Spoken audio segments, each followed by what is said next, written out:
وعن ورقسنا دي لهانتي بميل كستو أنا قد داونيسان أما كده جيسينيسان كل سودو هذا برنامج كجراد كاب وكد داوتان channel كينا جراد كورية وكغيبك شبكة دلان كوريا.com waxaa shakadii tan ka horeysay qaybteedii koobaad ay noo joogtay inagoo baadi goobayna tuugii geedi jeebsiibay ee shandada ay lacagta ugu jirtay kala baxsaday kadibna intuu la orday dukaan la dhexgalay gulid wuxuu ahaa nin geesiya oo kama hadhin tuuga uu daba orday balse hadda wuxuu soo qabtay shan qof uga shakiyey in mid ka mid uu yahay tuugii shandada ka xaday adigoo garaadkaaga iyo xasuustaadii hore adeegsanaya caawi geedi oo tilmaam kanuu yahay tuuga ka xaday shandadiisa 7 ilbiriqsi ayaad haysataa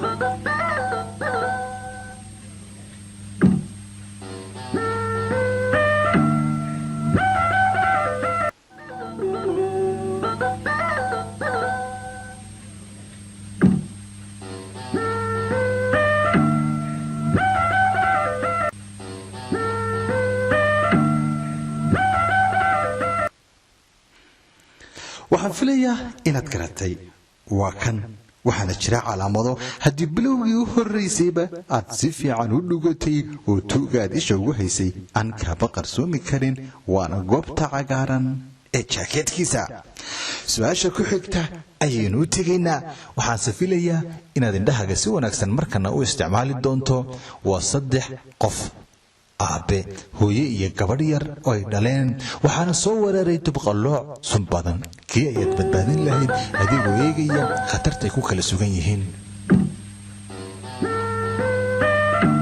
ilmaha yar sababtuna waxay tahay waxuu ilmaha yar u dhiman karaa qaniyada dubqalooca waxaa kugu soo baxay doontan sii degaysa 3 qof oo midkood ilmo yar yahay ayaa qarqoomay caawimaad ayay dalbanayaan kii ayaad caawin lahayd garaadkaaga adeegso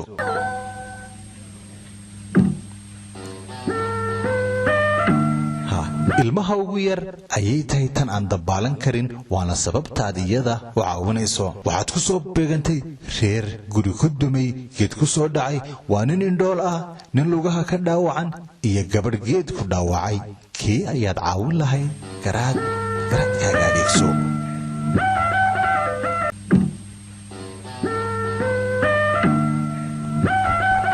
waxaan filayaa inaad jawaabta garatay commenti ayaad sanoogu dhaafi kartaa waxaan u gudbaynaa su-aasha xigta waxaa jira oo aan sheekadayna horeba ku soo qaadanay sirdoon kasta wuu leeyahay indha fiiqan sirdoon kasta u badbaadsha qof dhagar loo dhigayay amba fashilaya khiyaamooyinka cadowgu ma aha mid indha fiiqan oo keliya ee waa mid si wanaagsan isaga qarin kara indhaha dadka balse sirdoonka wanaagsani waxuu markasta heli karaa halka uu ku dhuumanayo sirdoonka dhigiisa ah haddii su-aalahan aad ka wada jawaabto oo aad hesho halka uu isku qarinaya ninka sirdoonka ee daba socda dadyoogan laga shakisan yahay waxaad ka mid tahay xaqiiqatan dadka garaadkoodu sarreeyo ee ay tahay inay aqoontooda uga faa'iideeyaan hay-adaha amniga qaranka ee bal tijaabi garaadkaaga sirdoona ayaa labadan ruux daba socda ujeedadu tay doontaba ha ahaato ee halkii ayuu isku qarinaya waxaan filayaa inaad aragtay kabihiisa ayaana muuqda labadan dumar ee xeebta ku dabaalinaya waxaa soo weeraray nin damaxsan waxaase sheeda kala socda oo ilaalinaya nin sirdoona halkuu isku qarinayo soo saar waxaan filayaa inaad aragtay waxaa markale labadan tuugay doonayaan inay dhacaan gabadhan daada yarlay jidgooyada u galeen waxaase badbaadinayoo la socda sirdoon halkuu isku qarinayo miyaad arki kartaa garaadkaaga kaasho harkiisa ayaa ku muuqday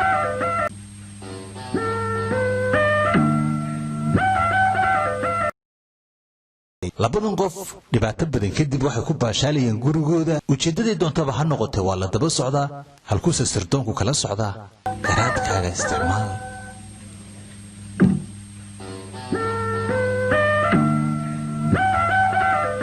waxaan filayaa inaad aragtay sidaasi la mida ayaa labadan dumarana nin sirdooni xantooda raadinaya sababtutay doontaba ha noqotee adigu ma aragtaa halka uu ku jiro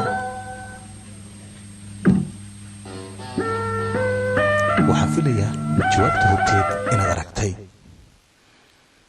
sidaas si la mida waxaa qoyskan daba socda sirdoon. miyaad arki kartaa halka uu isku qarinayo?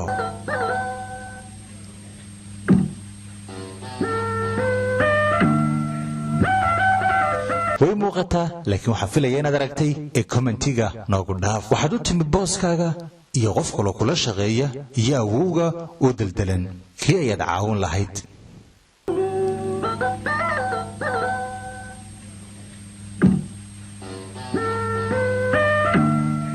waa booska, waayo isaga ayaa ugu culays badan.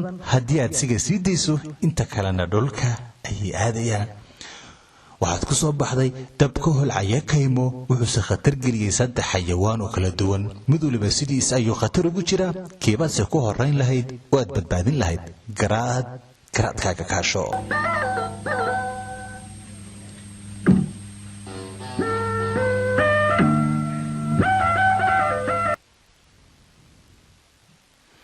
babagayga ayaad shabiga ka furleyd oo ah kan ugu horeeya ee xayiran. bisada waxba kuma dhici karaan. eyga ayaad saarisa lahayd. waxaad ku soo baxday 3 qof oo shil gaadhi ku dhaawacmay. mid waa nin cadow tihiin iyo ilmo u dhalay. kan saddexaadna waa gabadha istaqaanaan. kee ayaad caawin lahayd? commenti noogu sheeg.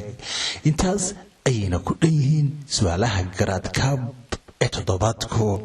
haddii su'aalahan dhammaantood aad ka jawaabtay sax, adiga oo aan la sugurin intaanu jawaabta saxdaa ku siinaynay, waxay ka dhigan tahay waxaad tahay sirdoon. xaqiiqatan haddii aanad su'aalahan oo dhan ka wada jawaabin, dhammaantoodna aad sugaysay tan iyo intaanu kaaga jawaabnay, taas xataa kama dhigna inaanad ahayn qof garaad badan.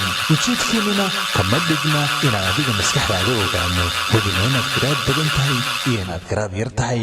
haddii aad ka wada jawaabtay, xataa taasi markhaati buuxa uma aha inaad tahay qof garaadkiisu aad u sarreeyo. fahan oo ujeeddadu waa in aad maskaxdaada ka shaqaysiisaa. tan iyo toddobaadka dambe intaynu mar kale ku kulmayno barnaamijka tijaabi garaadkaaga ee dhallaankooriya.com. tan iyo kulintidana dambana nabadgelyo.